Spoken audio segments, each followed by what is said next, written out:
मात्रे स्वाहा स्वधा नमोऽस्तुते।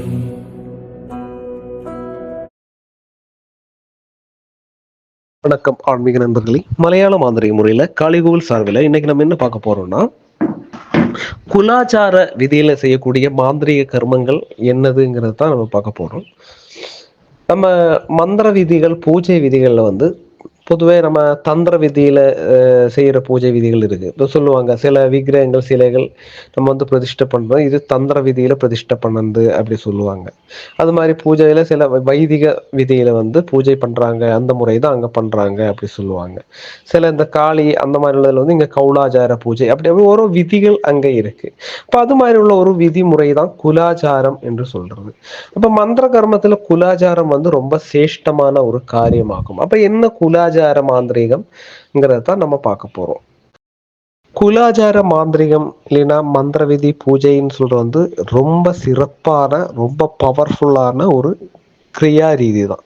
அது ஏன் அப்படி சொல்லுதுங்கிற காரணம் என்னன்னு கேட்டா, குலம் பிளஸ் ஆச்சாரம், குல ஆச்சாரம் அப்படி சொல்லுவாங்க. அப்ப குலாச்சாரம்ங்கிறது என்னன்னா, நம்ம குலத்துல ஒரு ஆளு ஒரு குலத்தில் சேர்ந்த ஆளுகளா இருக்கலாம்.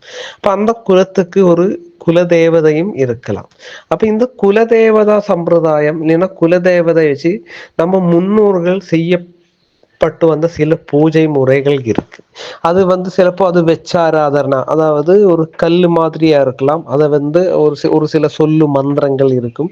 இல்லைன்னா இது ஒண்ணும் இல்லை, ஒரு சாமி முன்னாடி ஒரு விளக்கு வச்சு ஒரு வருஷத்தில் ஒருக்க செய்யறது, அந்த மாதிரி விதிகள் இருக்கும். சிலவங்க அந்த குல தேவதையை ரகசியமான பூஜைகள், அது அவங்களுக்கு தான், அந்த குலத்தில வாரிசுகள் ஏன்னா பாக்கி உள்ளவங்களுக்கு தான் அந்த காரியங்கள் தெரியும். அப்படி இல்லைன்னா அந்த குல தெய்வத்துக்கு பூஜை முறைகள், ஒரு மந்திரமும் அதோட கிரியைகளும் நம்ம இங்க சொல்லி கொடுக்கறது உண்டோம். அதாவது மதுரை வீரனோ கருப்பசாமியோ மாடன் சாமியோ இதெல்லாம் காசு பணம் வாங்கி செய்து கொடுக்குற காரியங்கள் இல்லை, இலவசமா கொடுக்கறது.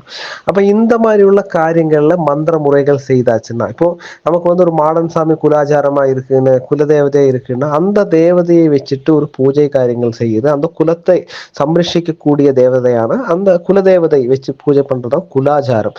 அது அந்த ஓரோ குலத்துக்கு ஓரோ ரீதியில் உள்ள முறைகள் இருக்கும். நம்ம காலங்கள் போகுந்தோறும் இந்த குலாச்சாரம் அது மாதிரி போகும், அதுல மாற்றம் வருத்தப்பட, ஆனா அடிஷனலா சில விதிகளும் பூஜைகளும் அது காலக்கிரமேண வரும்.